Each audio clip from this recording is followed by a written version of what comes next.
আজ সকাল থেকেই মনটা খারাপ, কারণ এবারে চলে যেতে হবে বাড়ির দিকে। বাড়িতে তো যেতে হবেই। আর এই যে সমুদ্র দর্শন, এটা সকালবেলা ঘুম থেকে উঠেই হবে না। যাই হোক, তো এখন আমরা যাব কিন্তু সাক্ষী গোপাল। এখান থেকে কথা আছে যে পুরীতে যারা আসে সাক্ষী গোপাল না দর্শন করে যাওয়া যায় না। সাক্ষী গোপালে আপনাদের সঙ্গে আবার দেখা হবে। তবে টাটা করে এবারে চলে যাচ্ছি বাড়ির দিকে। আর পুরী থেকে আপনারা যদি ট্রেনে করে সাক্ষীগোপাল যেতে চান, সেক্ষেত্রে পুরীর স্টেশনের 1 নম্বর প্ল্যাটফর্ম থেকে প্রত্যেক দিন সকাল 8টায় ট্রেন ছাড়ে। আর ট্রেন ভাড়া নেবে 10 টাকা। আর স্টেশনে নেবে, ওখান থেকে অটো করে আপনারা সাক্ষীগোপাল যেতে পারবেন। পুরীর সাক্ষীগোপাল মন্দির পুরীর মতনই বিখ্যাত ও পবিত্র এক মন্দির, যেখানে ভগবান শ্রীকৃষ্ণ স্বয়ং বৃন্দাবন থেকে এসেছিল ভক্তের জন্য সাক্ষী দিতে। তো চলুন আমরাও দর্শন করে নিই। তখন বললাম আমরা পুরীতে যেই হোক, পুরীতে দর্শন, প্রভু জগন্নাথের দর্শন করার পরে সাক্ষী গোপালে দর্শন করতেই হয়। কেন, ওখানে সাক্ষী গোপাল সাক্ষী দেয় যে হ্যাঁ আমরা এসেছিলাম। এরকম একটা রীতি বা লোককথা আছে। তো আমরা এখন যাচ্ছি হচ্ছে সাক্ষী গোপাল। পুরী থেকে সাক্ষী গোপাল 23 কিলোমিটার। তো আমরা এখন রাস্তায় আছি এবং এখানে মাঝখানে দাঁড়িয়েছি একটু চা খাবার জন্য। তো আপনাদেরকে রাস্তাটা দেখুন, অপূর্ব সুন্দর রাস্তা, এখন মানে মাখনের মতন। এই দেখুন, এদিক দিয়ে এসেছি আমরা পুরী থেকে, আর এই দিকে যাব। দেখতেই পাচ্ছেন একদম মাখনের মতন রাস্তা, দেখছেন, অপূর্ব। তো চলুন চা খেয়ে আবার আপনাদের সঙ্গে দেখা। চলুন যেতে যেতে আপনাদের মন্দিরের ইতিহাসটা কিছুটা জানাই। কথিত আছে বহু বছর আগে এইখানে মানে সাক্ষী গোপালের ওখানে এক জমিদার থাকতো। আর তার ইচ্ছা হলো তিনি বৃন্দাবনে যাবেন ও শ্রীকৃষ্ণের দর্শন করবেন। এবং বহু দাস দাসী নিয়ে এবং পরিবারের সবাইকে নিয়ে জমিদার রওনা হলেন বৃন্দাবনের ধামে। এবং ওখানে যেয়ে কিছুদিনের পরই তিনি অসুস্থ হয়ে পড়েন। এতটাই শরীর খারাপ হয়ে পড়ে যে তার বাঁচার আশা থাকে না। একদম পৌঁছে গেছি সাক্ষী গোপাল মন্দিরের সামনে। আর এখানে কিন্তু পার্কিংয়ের খুব সুন্দর ব্যবস্থা আছে। আর এখানে আপনারা কিন্তু পুরী থেকে বাসে করেও আসতে পারেন। আমরা এখন সাক্ষী গোপালে এসে গেছি। যারা গাড়ি নিয়ে আসবেন তারা কিন্তু এখানে ব্যবস্থা আছে, দেখতে পাচ্ছেন।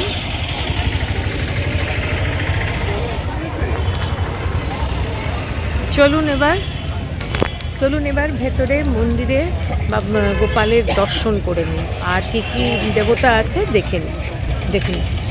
এখানে অনেক খাবারের দোকানও আছে। আপনারা এখানে যদি ব্রেকফাস্ট খেয়ে না আসেন, খেতে পারেন। আছে, আগে আছে।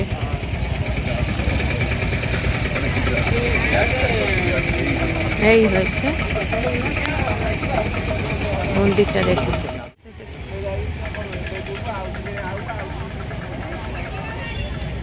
চলো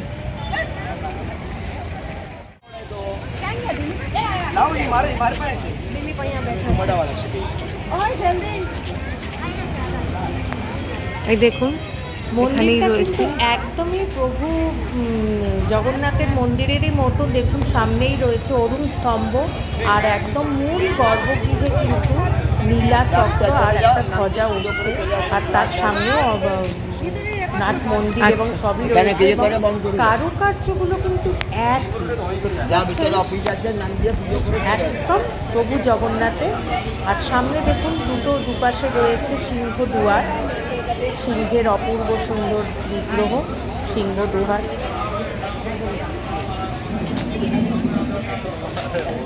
কেনাকাটার জায়গা আছে, এখানে ওয়াশরুম।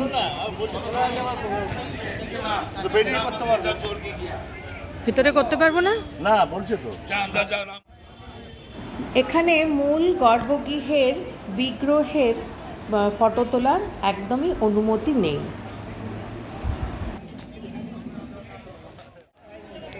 জমিদারের বাঁচার আশা না দেখে পরিবারের সবাই একটা যুবক চাকরের হাতে জমিদারকে রেখে সবাই পুরীতে ফিরে যায়। আর ওই চাকর তখন জমিদারকে সেবা শুশ্রূষা করে সুস্থ করতে থাকে। সেই দেখে জমিদার বাবু তাকে বলেন যে আমি যদি সুস্থ হয়ে পুরীতে ফিরতে পারি তাহলে তোর সঙ্গে আমার মেয়ের বিয়ে দেব। চাকরের সেবা শুশ্রূষায় জমিদার সুস্থ হয়ে পুরীতে ফিরে যায়। এর কিছুদিন পর যুবক জমিদারের সঙ্গে পুরীতে দেখা করে এবং বলে আপনার কথা মতন আপনি আপনার মেয়ের সঙ্গে আমার বিয়ে দিন। তখন জমিদারবাবু বলেন তাই নাকি, যে আমি যে তোকে বলেছি যে আমার মেয়ের সঙ্গে তোকে বিয়ে দেবো, তা সেই সাক্ষী কোথায়?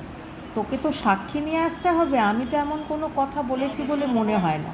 তো যুবক সেই কথা শুনে বৃন্দাবনে ফিরে যায় এবং যেইখানে জমিদারকে সুস্থ করেছিল সেখানে যে খুবই কাঁদতে থাকে আর শ্রীকৃষ্ণকে বলে যে প্রভু তুমি তো বৃন্দাবনের চারিদিকে বিরাজ করো, তা তুমি তো দেখেছো যে জমিদারবাবু আমাকে এবং শুনেওছো জমিদারবাবু আমাকে বলেছে যে তার মেয়ের সঙ্গে আমার বিয়ে দেবে, তা তুমি কি আমার সাক্ষী হবে?